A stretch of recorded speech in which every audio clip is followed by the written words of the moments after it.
Emmanuel quickly breaking Tyrese Maxey's ankles for the three. Should have come in handy. Yeah, right there. Wow. Oh, wow. He literally fell down. Oh. So for my play, I have something somewhat similar, but in the Miami Heat versus Dallas Mavericks game, Jalen Brunson with a pretty acrobatic scoop and score, also doing a great crossover job on Cody Martin right there for the and one. One of the more exciting plays of the NBA season, I would have to say so far. So what do we think? I'm going to go with Emme right here because it was just such an explosion. I didn't expect that. Well, yours was good too. He really went for it. But I feel like that's something we see almost every game. Yeah. Okay. That's fair. Kind of going into the next highlight, we're going to do best World Series moment. So I picked Freddy Freeman hitting the homer. I just think it was such a special moment for Freddy, as this is probably one of his last games as a Brave, if not the last game for him. So I just thought he hit it out of the park and everybody was going crazy for him. And I just thought it was just a special moment for more reasons than one.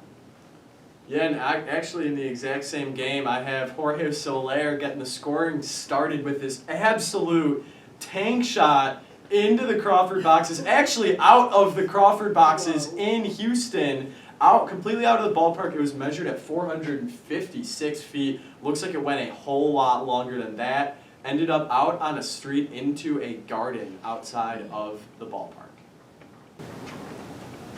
Well, out of these two, I'm going to pick Jorge because if you want to show this to a person who doesn't know baseball at all, that's a highlight you would show to a person who doesn't know baseball at all. So I'm going to go with Jorge. Yeah, I have to go with Jorge too, even though I picked Freddie Freeman. That was an incredible play. It's going to go down in history. Kind of switching gears to football, the best football play I saw this week. As a 49ers fan, maybe I'm a little bit biased, but it was just this screen pass to Deebo Samuel for the 49ers TD. He runs so far. They needed this momentum shift. And I know as a Chicago Bears fan, this may have hurt a little bit, but this was incredible for the 49ers. What a run by Samuel. What an exciting moment for a team that really needed this run. Exactly.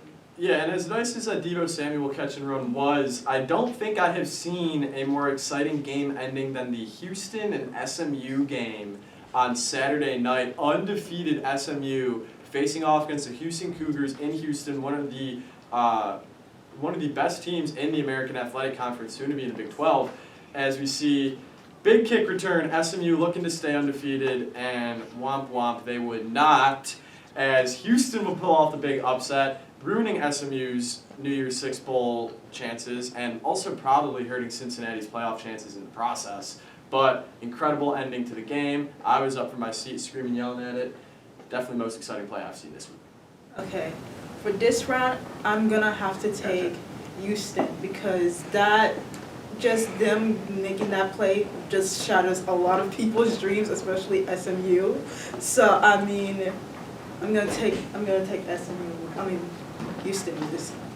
Yeah, I think moving on to more questionable plays, a sports realm is not complete without some bloopers. So my blooper is from the Browns and the Steelers game with Boswell's fake field goal attempt. I just feel like this was just kind of embarrassing because not only did he it just didn't work out at all. He got injured and maybe taken out for the rest of the game. So it just feel like it was a double backfire. Not only did it not work out and they didn't get the point, but he's literally on the field injured. So it's just kind of embarrassing for more reasons than the first. In the same stratosphere, but with a little bit of a less hurtful outcome, but one that might hit home a little bit more, we have Cameron Dicker, fourth quarter, crucial spot against Baylor, season opening that I don't think anybody else on the field or watching at home saw, and gets stuffed up immediately. That gave Baylor the momentum, and they would score about 2 plays later to make it a 2-score game, and Texas would eventually lose. With this one, well, these kickers been through a lot. Okay. I'm going to have to take with Chris Boswell. He was so confused. He didn't know what to do. And Same with Dicker, but I think Dicker, it was planned. I feel like Boswell was not planned. Mm-hmm. So I'm going to go with Boswell. I hope he's okay. Yeah, there's no shortage of embarrassing moments from this past week. Now kind of looking at our show and tell segment, for me, I have Jacques Peterson's pearls. I don't know if you guys are aware of them, but he has been wearing them ever since his MLB career started, especially with the Dodgers, became a super notable thing. But I think it's just really cool how he's kind of redefining what masculinity is, especially in the sport where everybody kind of wears chains, layered chains, cross necklaces, whatever it is for the culture of baseball. I really like that he's bringing pearls into it and still playing these games and causing kind of a revolution. More people want to do it now. They think, oh, and his explanation for wearing them is that he's a baddie. So I think that's kind of cool. So for my show and tell, last night, Colts-Jets, primetime, Thursday Night Football, something that we haven't seen a lot of this year, but never complain when you do see it. Big man touchdown from Carson Wentz to the big offensive lineman. This one was going to be a blowout, and it's cool to see him get other players involved. A highlight that the offensive lineman will certainly remember for the rest of his career, might be his only career catch, and kind of cool for Carson Wentz to be able to say that he threw it to a big man. So that's my show and tell. Well, for show and tell, even though the Carson Wentz was, a decent, very, Carson Wentz sharing the ball, that's cute. But I'm gonna have to go with the pearls, because the pearls, I love pearls. And I just like how he's breaking the barrier, baseball, and even any male-dominant sport, it's really hard to, break barriers. So him coming out with pearls, that's probably one of the best show and tells I've seen so far. So. Yeah, let's hope to see more MLB players rocking the pearls in the future. But when we get back, we are going to talk some BS and real talk. You won't want to miss it. Stick around.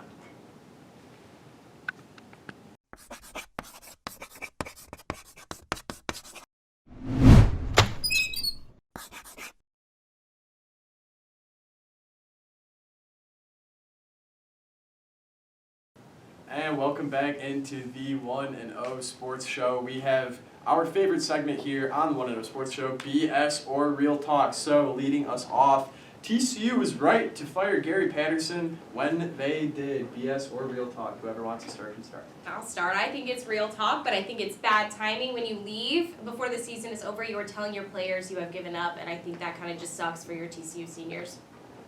Same, real talk, but middle of the season is just very unprofessional for me.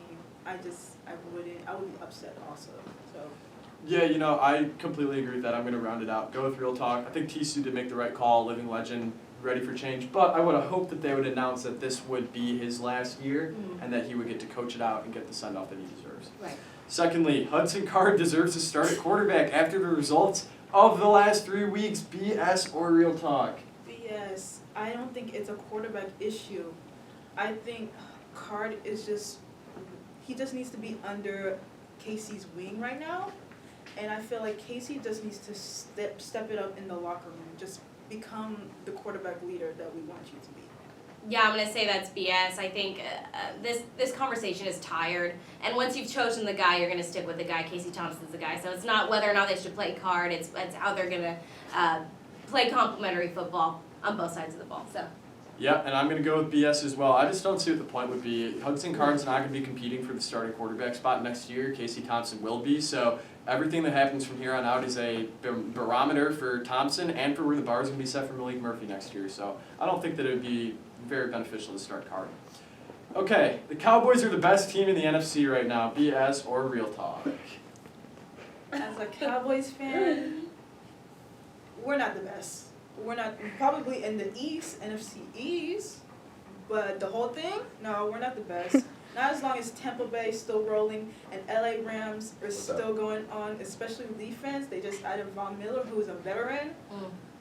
Yikes, no. Yeah, for me, that's BS. Let's just see them play one playoff game, and then we can determine whether or not they're real or not. So.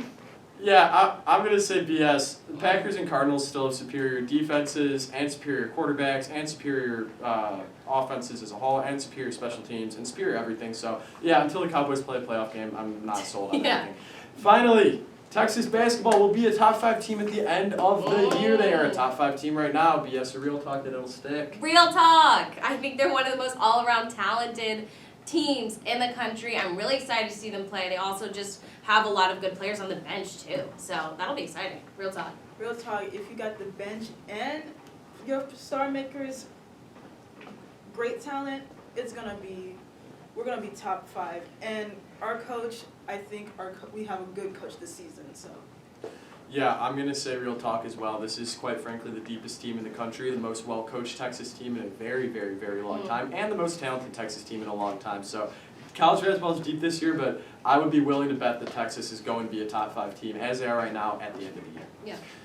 To round out the segment, we have our NCAA football power rankings. So, Emmy, do you want to get us started with your top 4? Yes. At number 1, I have Georgia. I think they're the best team in the country, one of the best defenses I've seen in a long time, just in college football in general. Then I got Michigan State, Cincinnati, and Oklahoma kind of going with who's winning right now. And so that's how I have that order. For me, I have Georgia, Oklahoma, Cincinnati, and a pretty underdog that no one's talking about, Wake Forest. Wow. Okay, so for my top 4, I'm going to go with number 1, Georgia, number 2, Cincinnati, number 3, Oklahoma, number 4, Michigan State. So take that, College Football Playoff Committee. We reward wins, and good wins as well. Every single one of those teams has a signature win. So that's my top 4. I don't think that the playoff committee got it right at all. I'm still a little upset about it. But anyway, that's going to round out our C Block segment here at the 1-0 Sports Show. When we return, we will have the interview with Iowa State Sports Daily editor Matt Belinson. So you won't want to miss that. Big preview for the game on Saturday between Texas and Iowa State. We'll be right back.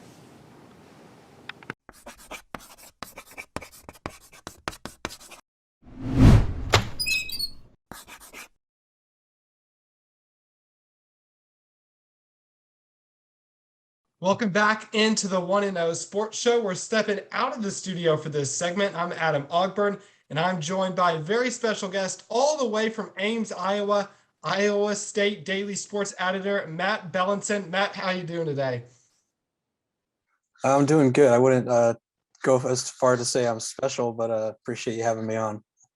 Yeah, for sure. And a big-time Big 12 matchup this weekend. The Longhorns will travel up to Ames to take on the Cyclones.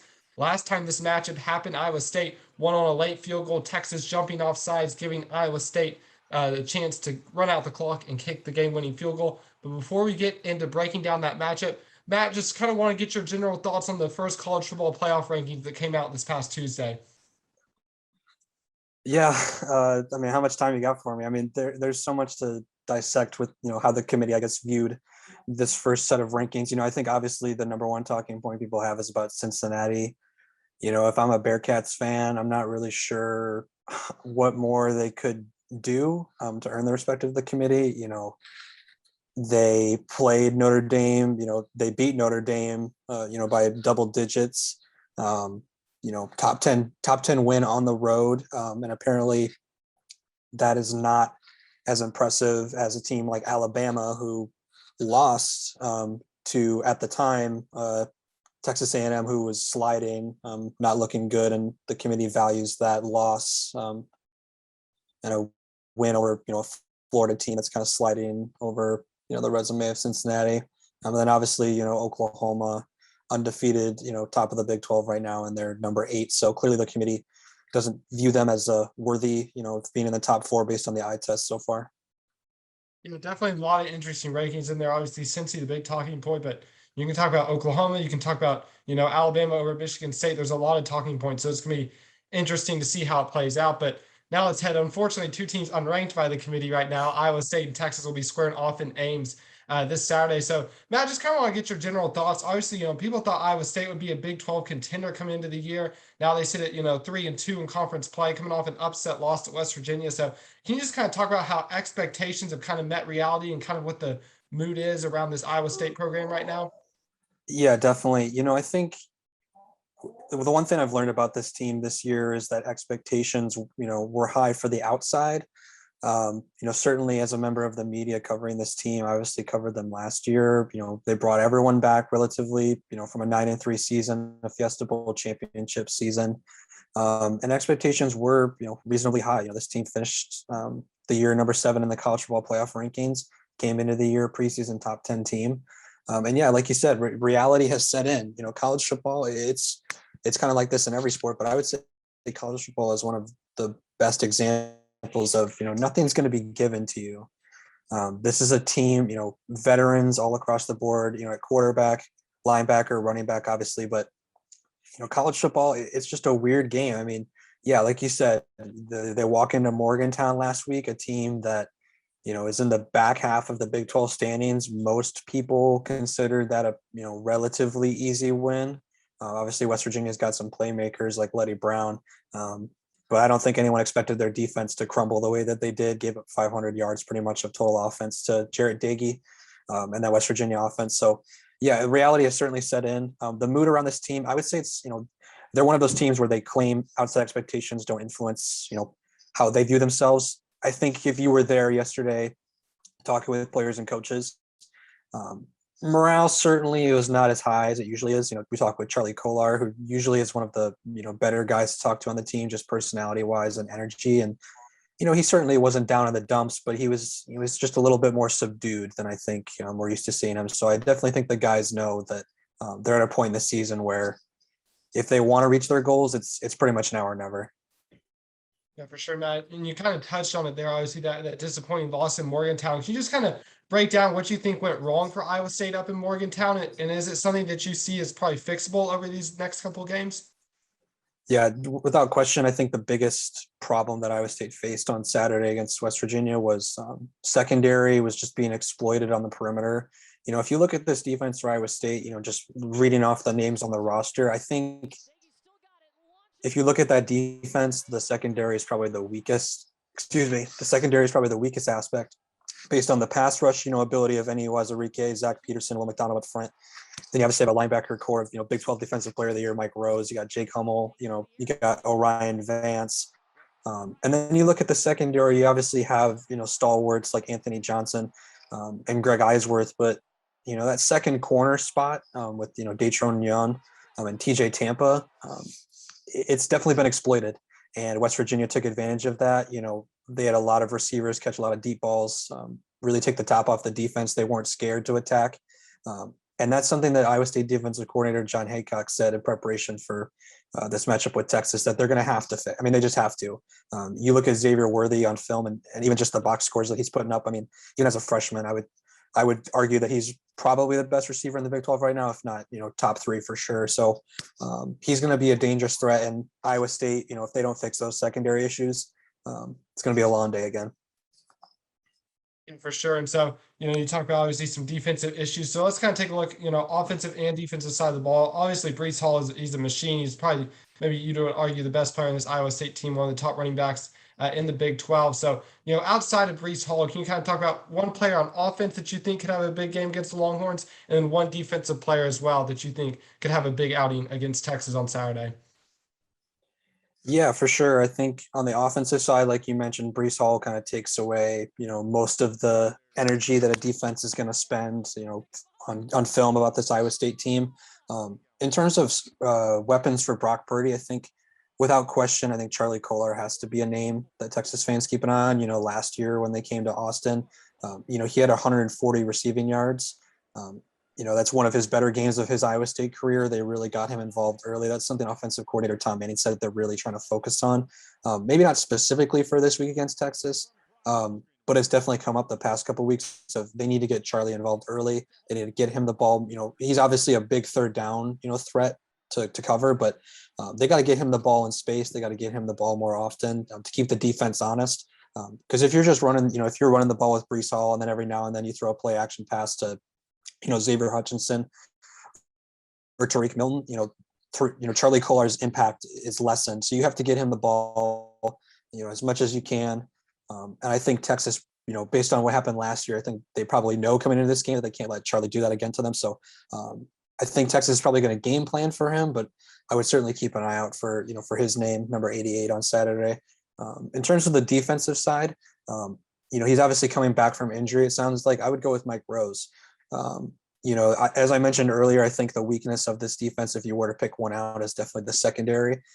With bringing Mike back, the middle of the fields, I would be shocked if Texas is going to try to exploit the middle of the field. Obviously Mike doesn't have an interception, like he had last year in, multiple games, but he's still a pass threat. He's going to, go out in space. He's one of the best linebackers I've seen going sideline to sideline. So I have a feeling with him being back, in the middle of the field, that Sam linebacker spot, I think Texas is going to have a problem getting past him in the middle of the field. And I wouldn't be shocked if he leads the team in tackles. For sure. So obviously those two players to keep an eye on. So kind of a little bit broader question here. What's kind of one positional matchup, between Texas, one Texas position against an Iowa State position that you think could be crucial to deciding the outcome of Saturday's game? Yeah, I kind of just mentioned it, when I was talking about the secondary. I know I keep beating that drum, but I mean, if you watched, any minute of that game against West Virginia, that was what hurt Iowa State the most. They just were giving up explosive play after explosive play, downfield. So if I had to watch for a matchup, I mentioned his name also, Xavier Worthy. I would imagine that they're probably going to switch up who is on him at different points in the game, just to kind of give him different looks, press him a little bit differently. But I would say Xavier Worthy, just with really anyone in the secondary who's going to match up against him, because, they really like those deep crossers with Xavier. And he obviously, based on his box scores, he has a knack for getting open. Casey Thompson clearly trusts him as his number one guy right now. So I'm going to go out on a limb and say that if Xavier Worthy has a big day, I think Texas is going to walk away with this one. And if Iowa State secondary and that matchup can contain him as best they can, I think Iowa State's going to be sitting good. For sure. And final question, maybe the most important one. What's your prediction for Saturday night's game? Yeah. I've been on a couple other podcasts here recently, and I've been giving the same answer, but as the week's gone on, I don't know. I'm feeling kind of different about it, but I'm going to stick with my original pick. But I don't know, just as the game gets closer, something's telling me that this is going to be a lot closer than I predict. I have Iowa State winning this game 27-20. And while that is a relatively close score, I have, for some reason, like you mentioned, the last 2 years have come down to a field goal.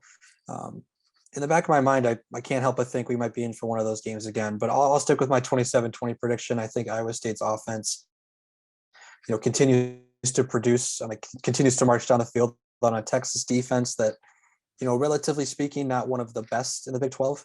Obviously they've given up a lot of, second half leads. So the Texas defense has, and I think Iowa State's defense, I don't expect them to give up 500 total yards of offense again. Texas is certainly capable. They have the offensive weapons, but I think Iowa State's defense knows that it has to respond, and I think we're going to see that on Saturday. Yeah, for sure. I think I agree with you kind of on that, on what you're saying. I think we're in for a field goal game. My head's saying Iowa State by a field goal after watching this Texas team the past couple weeks. And my heart says maybe Texas will be able to pull it out through the kicker field goal at the end. But Matt, thank you so much for joining us and breaking down this matchup. When we come back, we'll send it back to the studio, and Jason, Emme, and Edly will give you all their predictions for the NFL and college football weekend ahead. Don't go anywhere. You're watching the 1-0 Sports Show.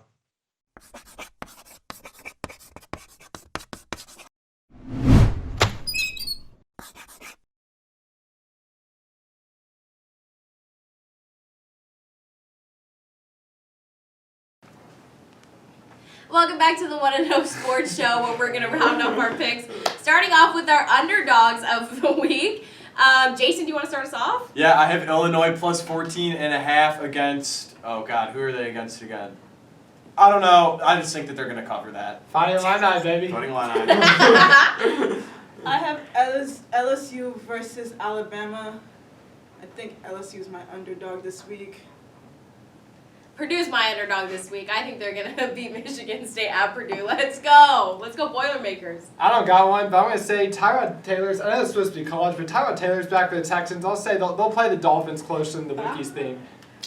Yeah, you know what? I want to focus a little bit on the Texas-Iowa State matchup. I know that. I got a bad feeling about this one. I think that line is way too low for Iowa State with the way I'm just kidding. Well, not It's partially. underdog of the week. Yeah.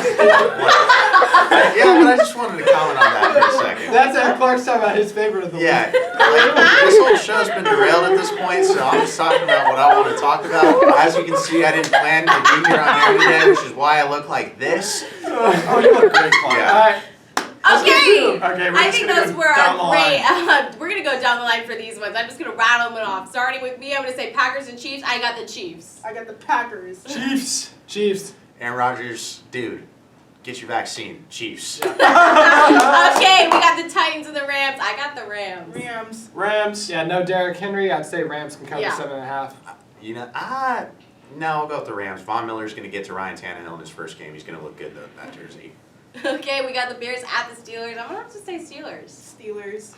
Bears, give me the points and the win. Okay. On a Monday night, do that I with a don't straight Big Ben's face. getting old. We'll say Justin Fields runs around there. He keeps it a little bit closer than he's supposed to. I'll go Bears 6.5. That run Justin Fields had against the 49ers last week, one of the most impressive runs I've ever seen in a game. I think he ran like 10 yards back and still found the end zone. This is going to be his coming out game in prime time against a legend in Big Ben. He's going to say, hey, I'm not a bust. I'm here to play. Bears in this one. Okay, we got Liberty at Ole Miss. I'm gonna have to say Ole Miss with this one. I'm gonna say Ole Miss with this one also. The lane train keeps rolling. Ole Miss. I kind of like the Liberty quarterback, Malik Willis. I Nice say player. they can keep it within 9.5. I mean, this game's going to be probably first to 50 or 60, honestly. I don't think there's going to be any defense. So I'll say Liberty keeps it within 9.5. Since I didn't have an underdog and I just talked about the Texas-Iowa State game, I'm going to pick Liberty in the upset because Malik Willis is one of the most underrated players. You watch. He will be a first-round draft pick this year. They upset Virginia Tech last year's 19.5-point underdog, so that's a good pick. Yeah, that's a good pick. I'm gonna do for Wake Forest in North Carolina. I'm gonna do Wake Forest. This is for Edly, but maybe they can weasel their way into the top 4. Y'all know that's my underdog, so Wake Forest it is. Originally I had UNC, but Sam Hartman's been awesome for Wake Forest, so give me the Demon Deacons. I say Wake Forest. It blows my mind. North Carolina's a 2.5-point favorite in this game. I don't get it. Yeah, I don't get it. I think that people just don't know how good Wake Forest actually is yet. They're a pretty solid team. Sam Hartman right now looks like one of the top 3 quarterbacks in the ACC. I got to give it to the Demon Deacons. Okay, now we got Oklahoma State and West Virginia. I'm gonna go West Virginia because I think Spencer Sanders is not very good, and I think their defense is the only thing that's gotten them this far. But I think against West Virginia, they're gonna present a challenge. Yeah, they have a challenge this week, so West Virginia, I don't believe Oklahoma State is gonna get it this time. I think West Virginia is probably gonna blow them out. Well, I hope that the West Virginia Mountaineers, that those country roads can take them home on a good note. Because they are not going to beat Oklahoma State this weekend. I think that this West Virginia team just makes no sense. They lose like every other game. They win the games that they're not supposed to win. They lose the games that they're not supposed to lose. They're not supposed to win this game.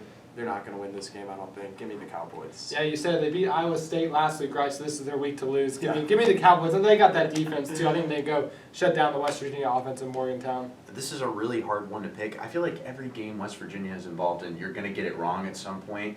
So I think earlier this year I bet against them in Baylor. I'm going to bet on them this time just because I think they're starting to gain their confidence after beating Iowa State. And Oklahoma State's just not showing a lot of explosion in their offense right now. Okay, we got number 12 Baylor at TCU. I'm gonna have to say Baylor, especially with everything going down at TCU right now. This team is just kind of, it doesn't have a backbone anymore. So Baylor.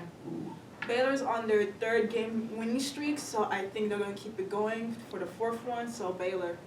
You know, initially I had Baylor here, but the fact that this line is still a 1-score line with Gary Patterson leaving TCU is incredible to me. And the reception that Patterson got once that was announced from his former players, this is a football team that is going to rally around their new head coach, Jerry Kill, in the absence of Patterson. I don't think TCU wins, but I think they keep it closer than 6.5. I think Baylor can pull away. I think Baylor is actually a pretty legit team. I think they lost to Oklahoma State earlier in the year, but I think they're better than Oklahoma State right now. I think Baylor can cover that 6.5-point line. Yeah, they were on the road when they lost to Oklahoma State earlier in the year, but this is a different team now. Jerry Bohannon looks much more comfortable in the offense. He's a solid quarterback, not great, but definitely can get the job done. Abraham Smith is quickly becoming one of the best running backs in the Big 12.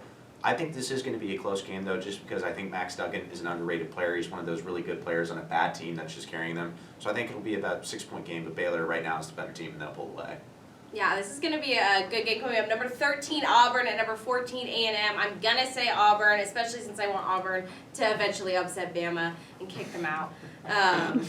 Yeah, Auburn. I'm gonna take A&M is just Kyle Field. That's going into that hostile environment. That's like a war zone. So Texas A&M, I'm going to pick them. Bo Nix is having fun. Bo Nix is focused.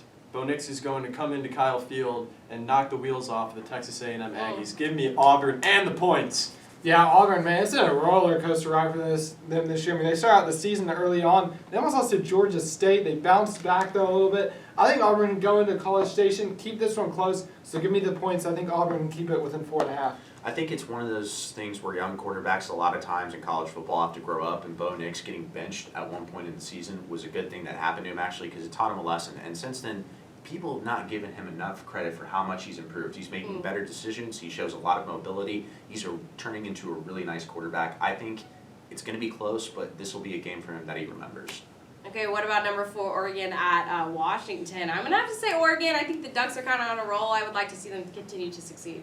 Yeah, same. I really like the Ducks right now, so I think right now they're really going strong, and this win might push them up into the rankings even more, but who knows? Well, I didn't know that there were more than one way to spell overrated starting with an O, but the Oregon Ducks at number 4 is a little bit criminal. I do still think that they win this game against Washington, a Washington team that lost to Montana in week 1 and had no heart against Michigan in week 2. What would leave any reason to believe that they're going to show heart against Oregon? So, give me the Ducks. Yeah, I agree. I think Oregon wins this one pretty convincingly. I mean, the bottom half, a lot of the Pac-12, man, there's some ugly reading in that Pac-12, man. There's some questionable teams in there. Yeah, the Pac-12 has been having a tough time, but did you guys see the storyline before this game that one of Washington's coaches actually trash talked Oregon's academics, and then Oregon's president came back at him and didn't even mention Washington in his statement. So this game, I think it's going to be a classic rivalry game. Washington hasn't been very good this year. Oregon's kind of coming back. I think Oregon's going to wipe the field with them and win this game pretty easily. Okay. Last but not least, we have Texas at Iowa State. I'm going to say Texas, but probably not, and I'm only going to watch the 4th quarter. Yeah, it's really all about the 4th quarter. This game is about these two teams. They have a lot to prove. They're being irrelevant right now. No one's really watching them right now because they're both losing. So this is kind of like whoever wins it, back in the headlines for a good reason. Yeah, I'm going to add another pick really quick. Texas first half plus 3.5. Yes, I'm going to go with Texas there. Texas 3rd quarter, money line, no. And then Texas 2nd half plus 3.5, no. Texas game minus 6.5, absolutely not. I don't see this team coming back and winning. I think that they have their sights set on next year on the recruiting trail, as they should. So give me Iowa State. This game means a lot more to them. They're still in the Big 12 championship race, so give me the Cyclones. I'm going to take Texas with the points. I think this is going to be a field goal game either way. I think it's going to be a real close one. Texas will probably lead at halftime. I won't be surprised if Iowa State wins by that field goal. But I think 6.5 is a lot of points. Texas has been slipping in the 4th quarter. But this is a more talented team. There's more talent on this team, I think, than people are giving them credit for after these second half meltdowns. So give me Texas with the points. I'm a little bit nervous about outright, though. I think Iowa State might sneak away with one of the names. You know what? Sometimes I joke around at the beginning of the show. I was just throwing you off the trail because I'm picking Texas this weekend. Now, I think it's going to be close. This could be a 1-point game.